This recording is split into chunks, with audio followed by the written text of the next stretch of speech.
আজ যতটা চাকচিক্যপূর্ণ মসজিদ করার পিছনে শ্রম দেই, মেধা দেই, মসজিদগুলোতে দ্বীন শিখার জন্য,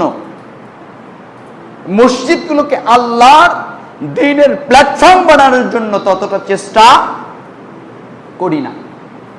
আজ মসজিদ কমিটিগুলো মসজিদের উন্নয়ন নিয়ে যতটা ভাবে, মসজিদের দ্বীন চর্চা নিয়ে যদি ততটা ভাবতো, তাহলে এই সমাজে হেদায়েতবিহীন কোনো মানুষ থাকতো না।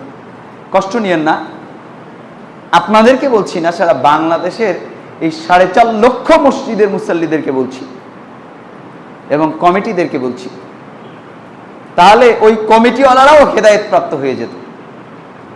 কারণ আজ অসংখ্য মসজিদ কমিটি আছে যারা হেদায়েত শূন্য। একটু আগে বলেছি যে মসজিদের জন্য ইট দান করেছে, সেই দান কৃত ইট মসজিদ কমিটি চুরি করে নিয়ে চলে গেছে।